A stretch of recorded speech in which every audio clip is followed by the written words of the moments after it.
Un sage proverbe dit que tu ne peux pas empêcher un oiseau de passer au-dessus de ta tête. En revanche, tu peux l'empêcher de faire son nid sur ta tête. En réalité, chacun d'entre nous raconte dans sa vie pas mal de difficultés. Certains pensent que les difficultés qu'ils rencontrent sont les pires difficultés au monde, même s'il est vrai qu'au final, on trouve toujours quelqu'un qui a plus souffert que nous. La vraie question, ce n'est donc pas quelles difficultés tu rencontres, mais plutôt quelle est ta réaction par rapport à ces difficultés-là. Il se trouve que quand on est face à une difficulté, qu'on n'a bien évidemment pas forcément choisi, on est confronté à un choix. Comment est-ce que je réagis? Et la bonne nouvelle, c'est que on a toujours le choix de la réaction à avoir face à une difficulté. Et l'interview qu'on va faire aujourd'hui va nous mettre ce principe grandement en évidence. On va parler avec Franck aujourd'hui, qui est un jeune qui a quitté l'Afrique, qui est arrivé en Europe et qui est passé par des moments tellement difficiles.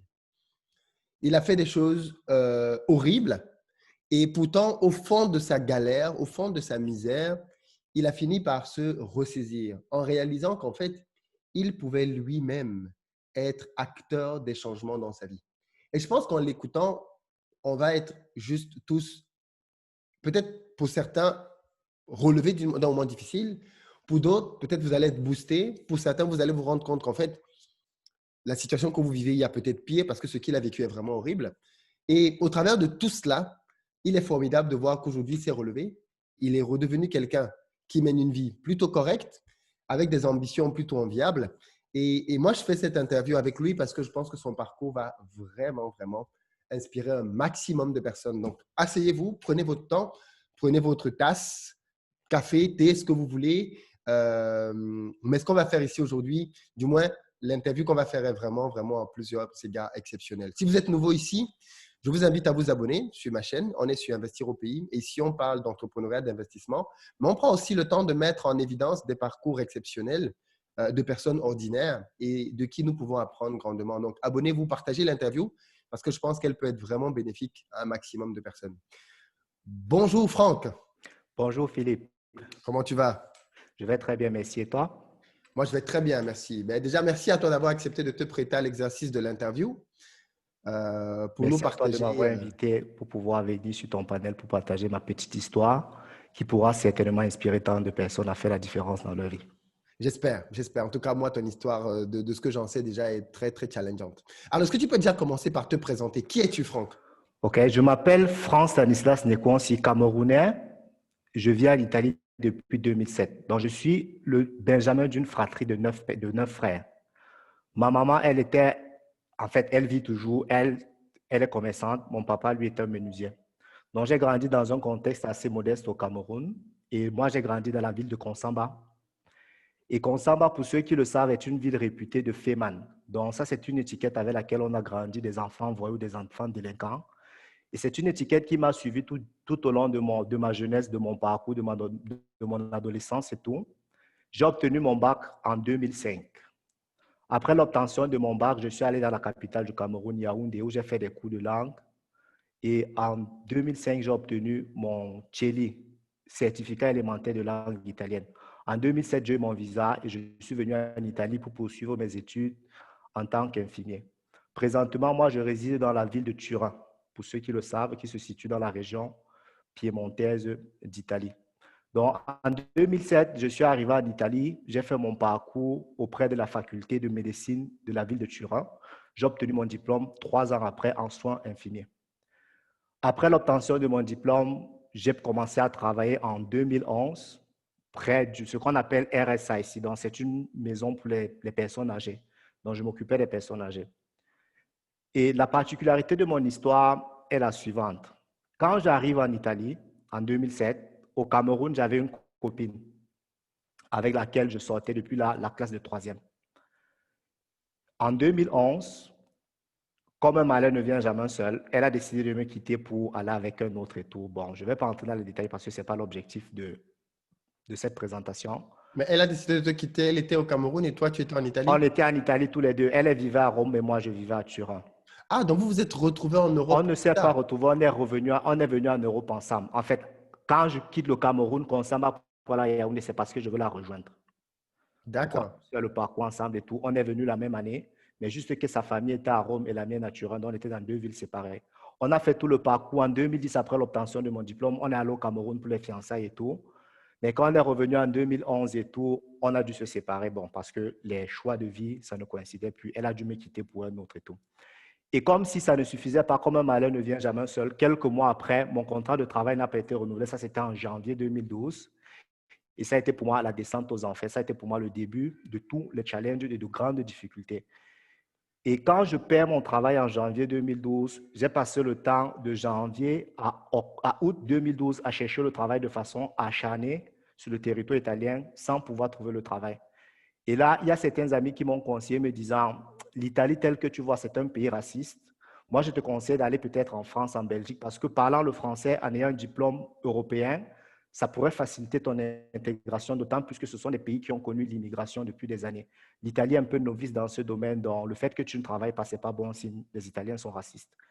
Là, maintenant, en août, je décide de quitter l'Italie sur un coup de tête. Là, je me suis fait aider par le frère d'un ami qui vivait à Argenteuil, à Paris.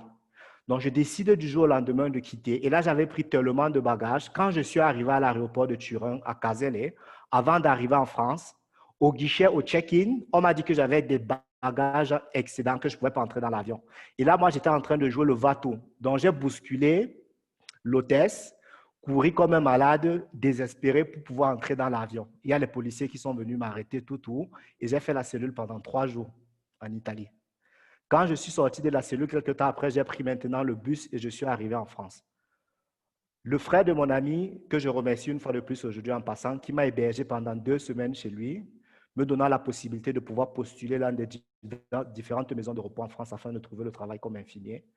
2 semaines après, il m'a fait comprendre qu'il y avait sa famille qui devait quitter l'Italie pour venir s'installer en France, qu'il fallait que je cherche autre chose, un autre endroit pour pouvoir continuer mon parcours de combattant.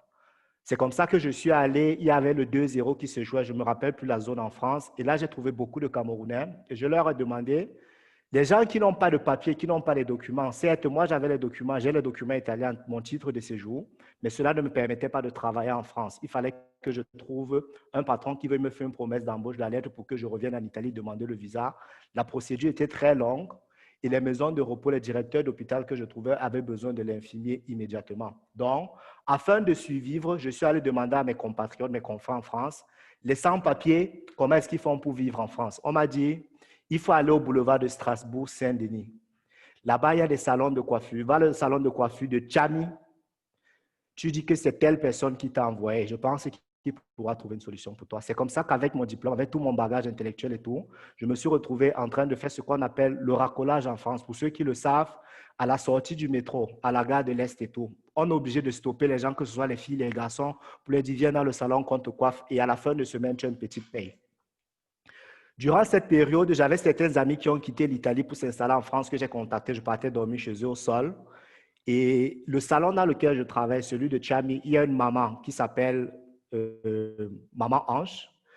Elle m'a demandé mon histoire, je lui ai raconté. Elle a vraiment eu beaucoup de compassion pour moi et elle m'a offert sa maison. Elle m'a dit, viens chez moi. Certes, je vis dans un HLM. Je suis avec mon fils, mais tu pourras te coucher sur le canapé. C'est comme ça que j'ai eu un petit soutien sur le plan de la maison. Là, je continue à travailler au salon de Chami, me payait, je crois, ça devait être 140, 150 euros la semaine en fonction du nombre de clients que je parvenais à faire entrer dans le salon et tout. Donc là, malgré la petite somme que je gagnais, il fallait payer le transport, le Navigo, et je passais tout mon temps au cyber afin de postuler là les différents postes pour pouvoir aller faire des entretiens, pour pouvoir trouver le travail comme infirmier. Donc ça, c'était un peu mon parcours pendant que j'étais en France. Et à un moment, je suis allé en Belgique parce que je postulais. Je suis allé au CHU de Bruckmann. Là, j'ai fait un entretien parce qu'on avait besoin d'un infirmier en chirurgie. L'entretien s'est bien déroulé, mais je pense que j'ai perdu cette possibilité de travailler en Belgique parce que j'avais beaucoup de ressentiments par rapport à la race blanche. Et la directrice des ressources humaines qui m'a fait l'entretien m'a posé une question stratégique où elle m'a dit, quel est le rapport que tu as avec tes anciens employés en Italie? Et là, toute la rage que j'avais à l'intérieur de moi s'est manifestée. L'entretien, je l'ai passé un vendredi et le résultat devait me le donner lundi par mail. Elle m'a répondu 2 heures de temps après. Donc, quand j'ai vu le mail, j'ai su que l'entretien était mort. Et quand j'étais en Belgique, Moi, je dormais toujours chez des gens que j'ai rencontrés. Parce qu'en Belgique, j'ai rencontré toujours à la gare de Bruxelles. À Bruxelles, il y a une gare. Un soir, je me suis retrouvé là-bas et j'ai interpellé des gens parce que moi, je n'ai pas de difficulté à approcher les gens, leur expliquant ma situation. Il y a donc une Congolaise que j'ai approchée qui m'a amené dans une église, les églises réveillées, où on m'a confié à sa famille qui devait me servir comme mentor pour l'initiation dans les églises réveillées qu'on appelle les soldats du Christ et tout. Donc, en Belgique, j'ai passé une semaine avec ces personnes-là, mais mon style de vie et tout, ça n'accrochait pas avec les leurs. Ils ont dû me faire quitter leur maison. Et c'est comme ça, je me suis fait aider par un autre ami. Je suis allé à Liège. Et à Liège, je dormais dans une maison. Il n'y avait pas de chauffage parce que c'était en hiver, la période de décembre, janvier. Donc, on était obligé avec un autre ami qui s'appelle Eric de dormir dans la maison qu'un ami louait à Liège. Par contre, lui, il vivait à Bruxelles. Donc, c'est là-bas que je suis resté pendant une semaine, le temps de faire des entretiens sur la Belgique. Et il y a une autre possibilité où on m'a dit on devait me donner le travail en Belgique. Mais à ce moment, il fallait que je retourne en Italie et je n'avais pas d'argent parce que les petites économies que j'avais étaient finies. Et j'ai dû, à cette période-là, appeler un ami qui est en Allemagne, que je salue en passant, il s'appelle Ndé Élysée. C'est lui qui m'a envoyé 50 € afin que je retourne en Italie pour venir faire certaines pratiques pour revenir sur la Belgique. Mais quand je suis revenu en Italie, n'ayant pas de maison, n'ayant rien, moi je vivais dans ce qu'on appelle ici la Caritas, qui est plus ou moins les maisons d'aide pour les personnes qui sont dans le besoin. Donc moi je partais, je vivais, je dormais avec des sans-abri, je mangeais dans les restaurants du cœur. Malgré mon diplôme, malgré tout, malgré la détermination que j'avais pour trouver le travail, ça ne fonctionnait pas. Je suis retourné en France par la suite. Et quand je suis revenu en France, j'étais maintenant focalisé à la recherche des Kaolo. Parce que j'avais compris qu'en ayant le titre de séjour français… Kaolo, tu veux dire les papiers? Les papiers, oui. Kaolo, pour ceux qui ne comprennent pas, Kaolo, ça veut dire papier, le titre de séjour français ou avoir la nationalité. Donc, ce qui fait pourquoi est-ce que tu veux l'être? Alors, tu as un titre de séjour italien. Ouais. Pourquoi est-ce que tu veux avoir un titre de séjour français? Parce que le titre de séjour italien ne me permet pas de travailler sur le territoire français. Je peux venir comme touriste maximum 3 mois. Après, je dois retourner en Italie. Donc, le système européen est organisé de telle en sorte que chaque pays gère ses esclaves. On ne mélange pas les esclaves. Je suis esclave de l'Italie. Je ne peux pas venir travailler dans le champ de la France comme ça. Il faut que j'ai l'autorisation. Et c'est pour ça que quand je reviens de la France, en France, je veux absolument avoir les Kaolo. Je veux absolument avoir les papiers, absolument avoir le titre de séjour. Parce qu'ayant le titre de séjour et le diplôme européen, parlant le français, ça aurait facilité le fait que je trouve le travail. Donc là, je suis devenu un chasseur de Kaolo et on avait 3 options favorites. Faire le gigolo, reconnaître un enfant ou peut-être épouser une jeune fille et avoir des papiers. Ce qui fait que le jeudi, le vendredi, le samedi et le dimanche, toutes ces soirées-là, moi, j'allais en boîte de nuit avec des amis pour essayer de racoler, pour essayer de trouver les femmes, draguer à outrance. Donc, on était devenus des chasseurs, dragués au maximum.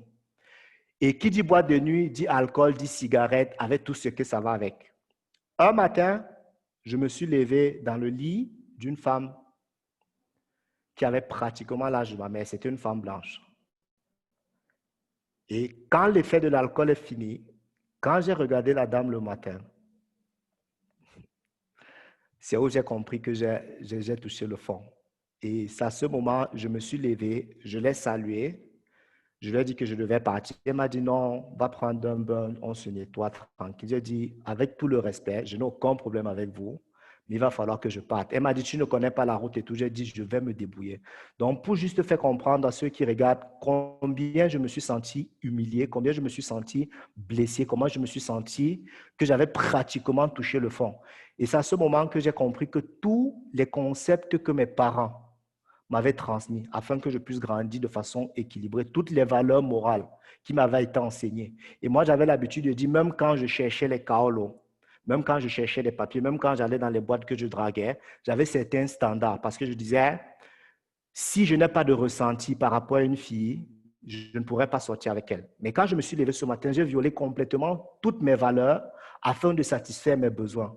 Et c'est là que j'ai compris une leçon fondamentale au niveau de la psychologie de l'être humain, à savoir, l'être humain, afin de satisfaire ses besoins, est capable de violer ses valeurs. Certes, nos besoins, la satisfaction de nos besoins, c'est ce qui nous maintient en vie. Mais afin de satisfaire les besoins, on a certaines valeurs qui nous servent de boussole, qui nous servent de guide, qu'on doit suivre afin de se sentir épanoui. Donc, le fait que j'ai violé mes valeurs, ça m'a tellement touché. Et ce jour, quand je rentre de chez la dame, j'appelle ma maman au Cameroun. J'appelle ma maman, je dis « Allô maman, bonjour. Je ne sais pas ce qui m'arrive dans la vie, malgré le fait que j'ai un diplôme, malgré le fait que je sois tranquille comme personne, malgré le fait que j'ai des idées, j'ai des ambitions, je ne parviens pas à trouver le travail. Est-ce qu'il n'y a pas une coutume ancestrale quelque part qui est en train de me bloquer? Certes, je vis en Europe depuis des années, mais je n'ai pas oublié d'où je viens. Moi, je viens des origines africaines, je viens du Cameroun. Est-ce qu'il n'y a pas une coutume qui est en train de me bloquer? Est-ce qu'il n'y a pas un salaka à faire? Le salaka, pour ceux qui ne savent pas, c'est de donner la nourriture aux ancêtres, le crâne et tout. Est-ce qu'il n'y a pas un salaka qu'il faudrait que je fasse afin que ça puisse me débloquer? Parce que je ne parviens à rien comprendre. Ma maman m'a dit, mon fils, je suis désolé, mais quand tu es revenu au pays en 2010, tu as fait tous les sacrifices nécessaires. Donc, si tu n'es pas en train de trouver une voie, ça veut dire certainement qu'il faudrait que tu te retrousses davantage les manches et que tu te battes. J'ai souri et ce jour, je ne sais pas qui j'ai prié. Le soir, je suis allé sur YouTube, j'ai trouvé une chaîne et il y a un livre en développement personnel et spiritualité qui m'a intéressé, qui m'a interpellé d'après son titre. Le titre du livre, c'est « Écoute ton corps ». « Écoute ton corps », c'est un livre qui a été rédigé par une Canadienne, Lise Bourbeau, qui fait dans les formations en développement personnel. J'ai écouté son livre et dans son livre, il y a une notion capitale qui m'a marqué l'esprit au fer rouge, pour utiliser cette métaphore, où elle dit avec emphase, tu es responsable à 100% de tout ce qui t'arrive dans la vie. Donc, quand j'ai écouté ça, ce concept de responsabilité à 100% de tout ce qui t'arrive dans la vie, c'était pour moi comme un électrochoc. Pratiquement, ce que j'avais vécu avant cet instant, j'étais ce que j'appelle un vivant mort. Donc, sur le plan émotionnel, sur le plan mental, sur le plan spirituel, j'étais mort. J'étais à un niveau d'apathie. Je n'attendais plus que ma mort physique pour être enseveli. Donc, cette notion de tu es responsable à 100% de ta vie m'a réveillé de mon coma. Et c'est où je me suis dit, si Franck, tu as la capacité de créer cette vie de merde, excusez pour le terme, cette vie où tu te retrouves sans domicile fixe, tu te retrouves en train de faire le gigolo, tu te retrouves en train de chasser les carolos en France, ça veut dire que tu as le pouvoir de pouvoir créer une vie à la hauteur de tes aspirations. Donc, quand j'ai écouté dans ce concept-là et tout, c'est où je décide de reprendre ma vie en main. Je retourne en Italie quelques mois après. Et quand je reviens en Italie, 2 mois après, j'ai retrouvé le travail. Qu'est-ce qui avait changé? De l'Italie, il y avait pratiquement un an et demi de cela où je disais les Italiens sont racistes, les Italiens ne facilitent pas l'intégration des Noirs.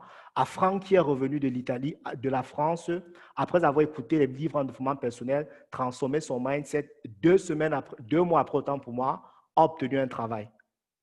Eh bien, ce n'est pas l'Italie qui avait changé, mais c'était Franck. C'est Franck qui s'était transformé parce que les difficultés que j'ai rencontrées en France m'ont poussé à aller au-delà de mes limites, m'ont poussé à aller au-delà de ma zone de confort, m'ont poussé à grandir. Parce que j'ai l'habitude de dire, tant que tu touches le fond, tu ne peux plus aller en dessous, tu ne peux plus que remonter. Donc, j'étais arrivé à un niveau où j'étais dos au mur, soit je mourais, soit je m'en sortais. Et c'est ce chemin pour pouvoir m'en sortir que j'ai suivi. Je me suis transformé, mon mindset, ma confiance en moi, ma détermination et mon attitude. Et je pense que ça, ce sont les leviers qui ont facilité le fait que j'ai obtenu un travail en Italie après 2 mois. J'ai donc commencé à travailler, j'ai continué à m'éduquer sur la psychologie, la philosophie, la spiritualité. J'ai continué à transformer mon mindset en écoutant au quotidien ces livres audio. Et après un certain temps, je me suis posé une question fondamentale où j'ai dit, si uniquement le concept de responsabilité à 100% de ta vie m'a impacté au point de m'amener à révolutionner mon existence et à avoir une vie à la hauteur de mes aspirations, une vie décente, combien d'autres personnes sur Terre, combien d'autres personnes vivent une situation identique ou similaire à la mienne? Si jamais je parvenais à étudier davantage ces concepts de psychologie, structurer, synthétiser et simplifier afin de mettre tous ces concepts, toutes ces leçons que j'ai tirées du vécu à la disposition du plus grand nombre, là, je contribuerai à ma façon à changer les conditions de l'humanité. C'est comme ça donc que j'ai commencé à investir sur moi. Et le premier cours de formation que j'ai payé, je me rappelle, ça c'était en 2014, j'avais mes économies de 2 000 € et j'ai payé mon premier cours de formation sur les techniques de mémoire et lecture rapide. Parce que j'avais compris qu'il y a beaucoup de choses à lire. J'avais compris qu'il va falloir que je sois un autodidacte parce que l'école classique, j'ai décidé de ne plus retourner à l'école, mais d'être un autodidacte, de me former. Parce que j'ai l'habitude de dire, L'éducation formelle qu'on reçoit de nos parents, c'est ce que j'appelle l'éducation 1.0. Et ça va nous laisser certaines lacunes, ça va nous laisser certaines frustrations, ce qui a été le cas pour moi.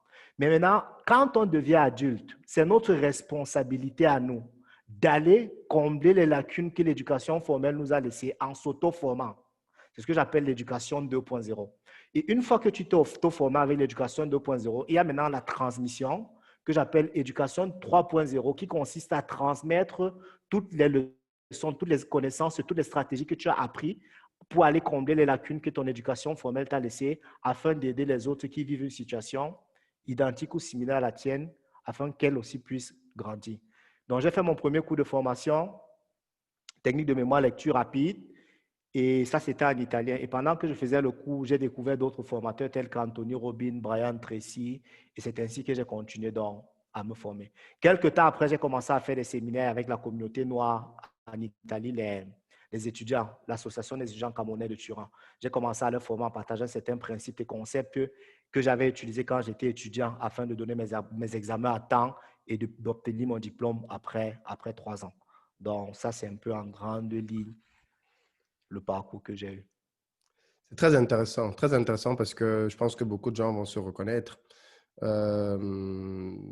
déjà dans le parcours, mais dans le fait que au final, beaucoup de gens croient que le paradis est dans un endroit. Ça, je crois que c'est l'une des pires erreurs que les gens font avec le succès, l'enrichissement. Ils pensent que c'est en venant quelque part que tout va aller mieux pour eux. Et du coup, tu as des gens qui risquent jusqu'à leur vie pour traverser la Méditerranée. Une fois qu'ils arrivent en Europe, certains d'entre eux, pas tous, mais certains, se retrouvent à faire des métiers du type balayeur de rue ou même faire du racolage, comme tu le disais. Et quand tu regardes ça de l'extérieur, tu te demandes, mais est-ce que tu as tu as fait tous ces sacrifices pour venir faire ça au final? Et c'est vrai qu'on est dans une société qui a tendance à pousser les gens à se déresponsabiliser. C'est facile de dire que c'est la faute du système si tu ne trouves pas un travail. C'est facile de dire que c'est la faute du blanc.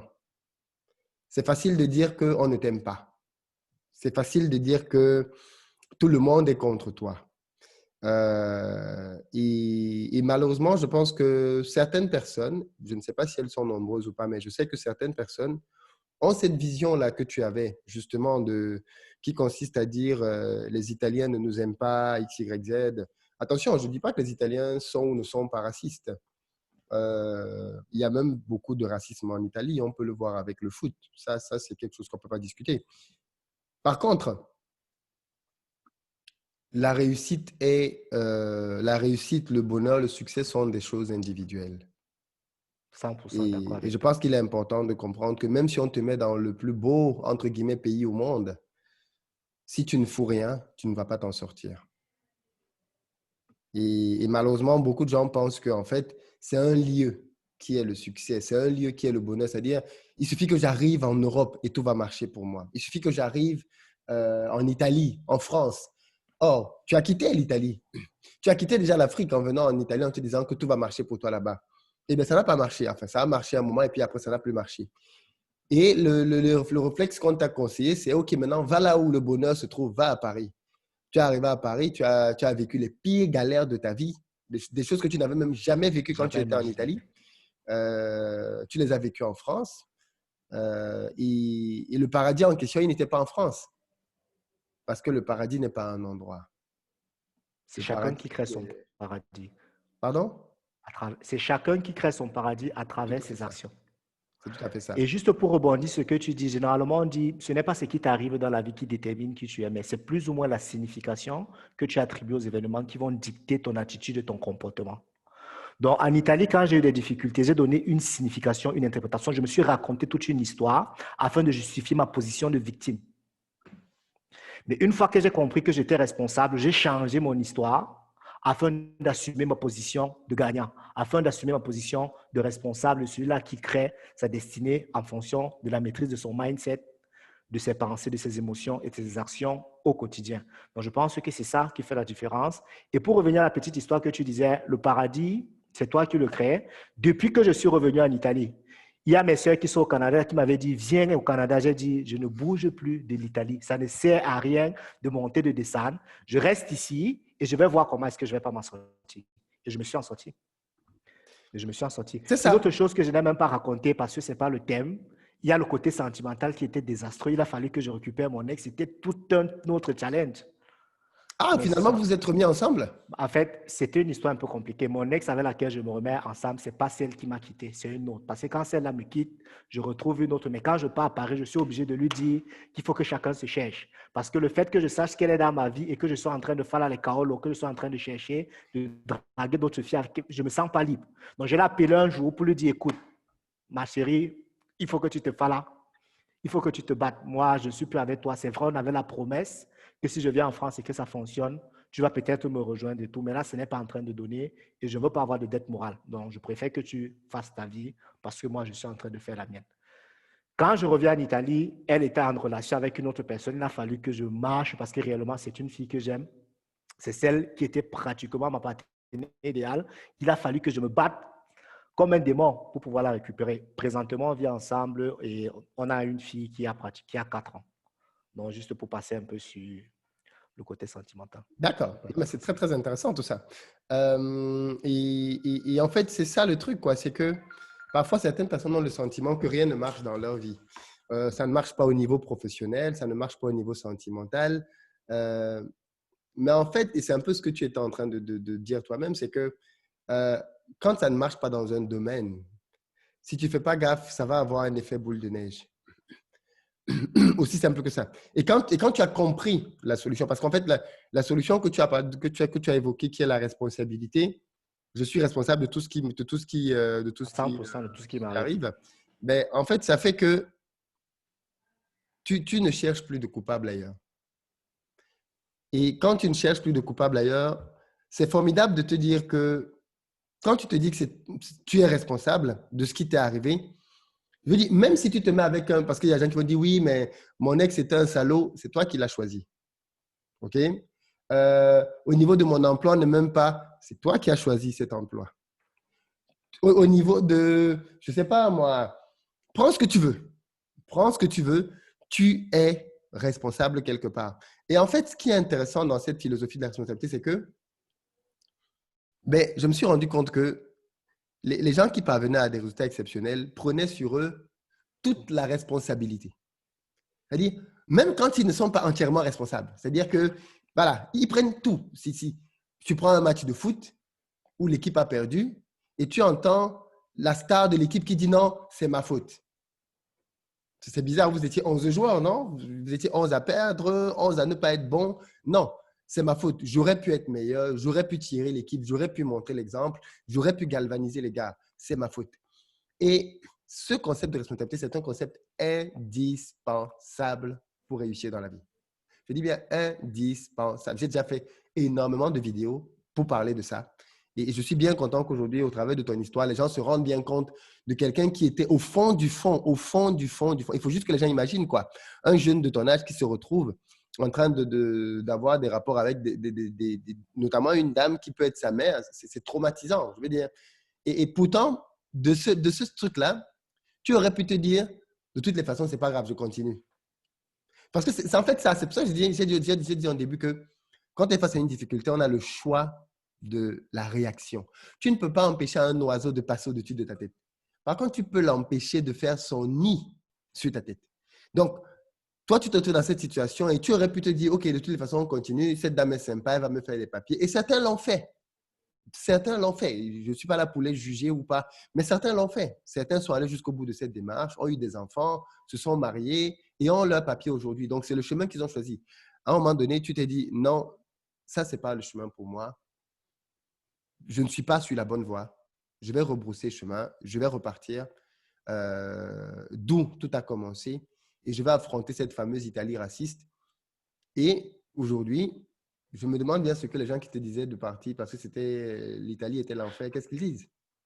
En fait, pratiquement, tu sais, quand tu entres dans une démarche de transformation, de développement personnel ou de croissance individuelle, et j'expliquais ça dernièrement dans une fille que je coachais où je lui disais, quand tu es avec des amis, vous formez quelque chose qui est comme un système. Et quand toi, maintenant, tu te développes, que tu te transformes, le système change, soit les autres vont changer pour s'adapter à la nouvelle personne que tu es devenue, soit les personnes vont s'éloigner. Donc, le cas avec moi, c'est que quand je me suis transformé, toute ma bande, comme on va dire, tu es la moyenne des 5 amis que tu fréquentes le plus, automatiquement, sans que je ne fasse aucun effort, sont quittés. C'est toujours comme ça. Là où il y a la lumière, les ténèbres s'enfuient. Effectivement. Et c'est quelque chose que l'on constate dans beaucoup de domaines. Et beaucoup de gens ne réalisent pas qu'ils sont encore bloqués dans leur vie à cause des personnes qui les entourent. C'est-à-dire qu'ils ne veulent pas… et tu l'as dit, en fait, tu n'as même pas besoin de faire un effort. À chaque fois que les gens se sont éloignés de moi, je n'ai jamais eu besoin de dire aux gens de partir. J'ai juste commencé à vivre différemment. Et mon nouveau style de vie a fait qu'ils ne se sentaient plus à l'aise, qu'ils ne voyaient plus d'intérêt. Je veux dire, quand on t'appelle une, deux fois, viens, on va sortir, viens, on va manger, viens, on va boire, viens, on va associer, que tu dis non, non, je suis en train de bosser. La troisième fois, on ne t'appelle plus. C'est tout. Et c'est comme ça que la distance commence à se faire naturellement. Donc, les gens qui sont encore entourés de personnes qu'ils estiment ne pas être les bonnes, peut-être que vous devez vous-même vous poser les bonnes questions aussi quelque part. Parce que si ces personnes sont encore autour de vous, c'est que votre lumière ne brille pas encore assez fort. Parce que si elle brillait assez, c'est ce que Franck vient de décrire qui se produirait. Ces personnes-là partiraient. Aussi simple que ça. Et non, mais je trouve ça très intéressant parce que ton histoire permet aussi aux gens qui sont en Afrique, parce que j'aime souvent le dire, c'est paradoxal, n'est-ce pas? Les jeunes quittent l'Afrique en voulant venir en Europe en espérant y trouver un paradis. Et pourtant, les Occidentaux font tout leur possible pour aller en Afrique faire du business. C'est-à-dire, eux, ils voient quelque chose en Afrique que les jeunes qui sont sur place ne voient pas. C'est tout. Et pourtant, quand on a compris, alors je suis d'accord qu'il y a des difficultés en Afrique, que ce n'est pas évident, qu'il y a plus d'opportunités peut-être ailleurs, mais j'aime souvent dire que même dans le village le plus pauvre du monde, tu as toujours des gens là-bas qui s'en sortent mieux que les autres. Toujours, partout. Parce qu'il y a toujours quelqu'un quelque part qui a compris que c'est sa responsabilité de pouvoir agir pour que sa vie change. Est-ce que tu veux nous dire quelque chose en sortie de l'entretien? En sortie de l'entretien, le message que j'aimerais passer à toutes les personnes qui sont en train de regarder cette vidéo, c'est le suivant. C'est que moi, mon parcours m'a amené à comprendre que ta plus grosse difficulté dans la vie est ta plus grande opportunité pour grandir en tant que personne, pour contribuer au bien des autres et se faire de l'argent en passant. Donc, toutes les personnes qui sont en train de vivre une situation difficile pour le moment, comme je l'ai dit durant l'interview, ce n'est pas ce qu'on vit qui fait la différence dans notre vie, mais c'est la signification qu'on attribue aux difficultés, aux frustrations, à cet événement. Et c'est la réponse adéquate qu'on va donner à l'événement qui va nous amener à grandir en tant que personne. Et cette croissance qu'on aura obtenue, certainement, pourrait être utile à d'autres personnes qui vont se retrouver dans une situation identique ou similaire à celle-là. Si Philippe me permet, je vais juste ici introduire un petit concept. Quand je parle ta plus grosse difficulté, ta plus grande opportunité, je fais ici allusion à ce que j'appelle être alchimiste de sa vie. Moi, présentement, il y a une grosse frustration que j'ai connue dans ma vie, que je pense que beaucoup de personnes… C'est un problème un peu tabou, dont peu de personnes en parlent, mais il a fallu que je m'arrête un instant et que je travaille et que j'affronte ce problème avec cette notion de responsabilité, et je m'en suis en sorti. Là, maintenant, je suis en train de m'organiser, je suis en train de me préparer afin de partager toutes les choses que j'ai faites qui m'ont permis de résoudre ce problème d'éjaculation précoce sans prendre de médicaments, mais juste en transformant mon comportement sur le plan sexuel. C'est quelque chose qui est très simple qu'on a besoin de faire. Pas besoin de boire le Bitacola, la Guinness et toutes ces histoires qu'on raconte là. Tu comprends comment ta psychologie fonctionne, tu appliques juste 2-3 petites choses et la chose va se rétablir. Donc, c'était juste ce que je voulais partager en guise de conclusion. Mais c'est intéressant parce qu'il y a beaucoup de gens qui expliquent ça, hein, que la guérison est dans ta tête en fait. Hein. Il y a même des gens qui ont fait des livres pour expliquer qu'on pouvait guérir même de cancer dans sa tête. La sophrologie, je ne sais pas si tu connais cette discipline, ouais, mais la sophrologie a aidé et continue d'aider beaucoup de personnes justement. Et la sophrologie, ça part de ta tête. Ça part de comment tu vois les choses, comment tu perçois les choses, comment tu te perçois, comment tu agis et réagis.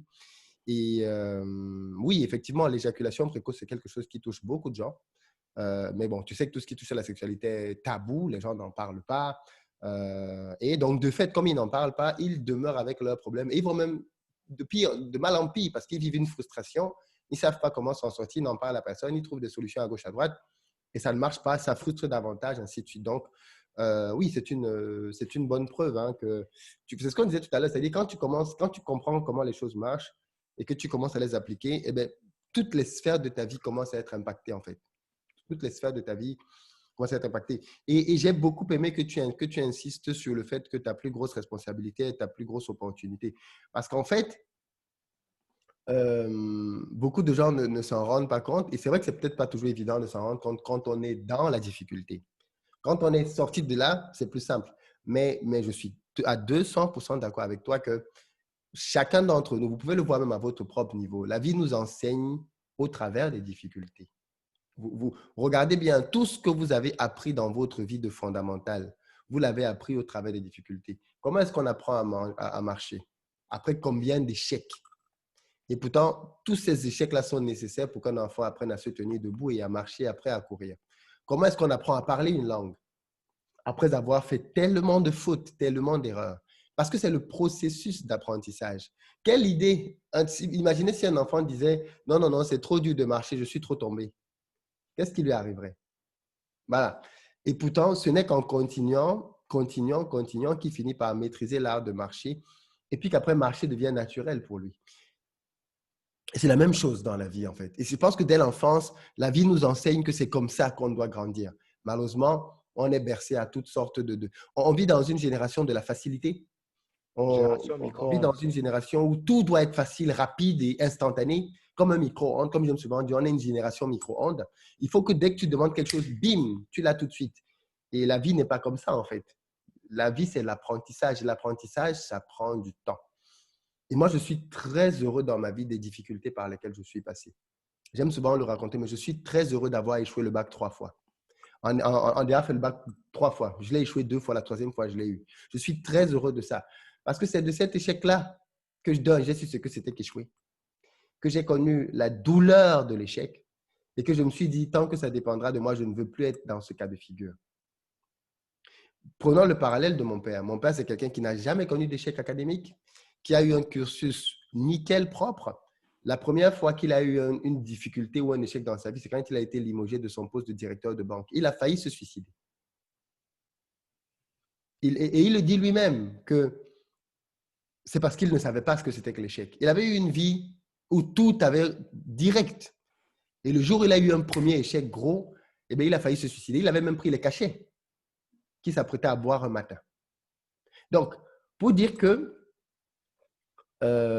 les difficultés par lesquelles on peut passer, elles peuvent être un excellent tremplin pour réussir demain. Donc, il faut bien, comme Franck le disait, avoir une nouvelle perspective et un nouveau regard de la difficulté par laquelle vous passez. Si c'est une difficulté au niveau du boulot, au niveau de votre couple, au niveau de tout ce que vous voulez, vous vous rendrez bien compte que si vous parvenez à la surmonter, vous serez un meilleur couple après. Si vous parvenez à surmonter la difficulté au niveau de votre boulot, vous serez plus à l'aise dans le boulot après. Ainsi de suite, ainsi de suite, ainsi de suite. La difficulté permet de franchir un palier. Et quand on l'a traversé, ben, la récompense derrière en vaut véritablement la peine. Juste pour un peu argumenter, il y a mon papa qui avait l'habitude de me dire, les difficultés, c'est la vitamine de la foi. Et la difficulté que tu rencontres, généralement, c'est, si on veut partir un peu dans un thème un peu plus spirituel, parce que je suis une personne un peu plus de ce côté-là, les difficultés, c'est un peu comme un examen que tu dois devoir passer pour que ton âme puisse grandir. Tu ne peux pas quitter de la classe de 5e pour la classe de 6e sans avoir passé tous les examens. Donc, les difficultés qu'on rencontre au quotidien, c'est la façon dont l'univers est en train de nous challenger, c'est en train de nous tester afin qu'on puisse grandir. Et la difficulté que tu rencontres, tu as toutes les ressources nécessaires et indispensables pour pouvoir la surmonter. Ça sont les leçons que je tire par rapport à ce que j'ai vécu jusqu'ici. Merci beaucoup, Franck. C'est un Merci plaisir, beaucoup Philippe. d'avoir pris le temps de nous partager ton histoire. J'espère qu'on aura l'opportunité pendant un live de pouvoir t'inviter pour que les uns et les autres puissent te poser des questions. Je ne sais pas si on pourra le faire ce soir, demain ou en tout cas, dès qu'on pourra, on organisera ça pour que tu puisses passer, que tu puisses nous partager ton histoire. Enfin, ton histoire, là, on l'a entendu, mais que les uns et les autres puissent te poser aussi peut-être des questions par rapport aux difficultés qu'ils peuvent peut-être vivre en ce moment, qu'elles soient d'ordre sexuelle ou simplement dans leur vie de tous les jours afin que tu continues d'encourager au travers de ton histoire. OK. Ce sera avec un plaisir que je je partagerai et que je répondrai aux questions de toutes les personnes qui désireraient avoir quelques astuces, quelques conseils venant de moi. Donc, il n'y a pas de souci. Merci beaucoup, Mister. C'est moi qui te remercie, Philippe. Et merci Non, encore une fois de plus pour tout ce que tu fais pour la communauté noire. c'est normal. C'est totalement normal. Mais écoute, je vais juste du coup te retirer pour OK? conclure l'émission. On arrive au terme donc de notre émission avec Franck. Super, super intéressant, hein. Moi, j'aime beaucoup le parcours, mais surtout ce qu'il en a tiré. Et c'est ça qui est important au final. Ce n'est pas la difficulté par laquelle vous passez, c'est ce que vous en apprenez, ce que vous en tirez, ce que vous en gardez. Parce que c'est ça qui va avoir de la valeur par la suite. Donc, peu importe là où vous êtes maintenant, peu importe la difficulté, ne baissez pas les bras. Ne baissez pas les bras. Considérez plutôt que cette difficulté-là, en fait, elle est en train de vous bâtir. Vous voyez, quand vous avez une colline, quand vous avez une montagne et que vous la grimpez, ça vous fait mal, n'est-ce pas? Vous avez mal, vous êtes fatigué. Mais la bonne nouvelle, c'est que quand vous arrivez au sommet de la montagne n'a pas changé, la colline n'a pas changé. Par contre, vous êtes devenu quelqu'un de différent. Vous avez perdu du poids, vous êtes plus fit, vous avez retrouvé votre forme, vous avez une meilleure santé. Et donc, la colline vous aura fait du bien. Et c'est ce qu'il faut retenir de ce parcours et simplement de la vie en elle-même. Merci beaucoup à vous d'avoir suivi cette vidéo, cette interview. Je vous invite à la partager massivement parce que c'est le genre d'histoire qui peut encourager beaucoup de personnes. Et je vous donne rendez-vous très bientôt.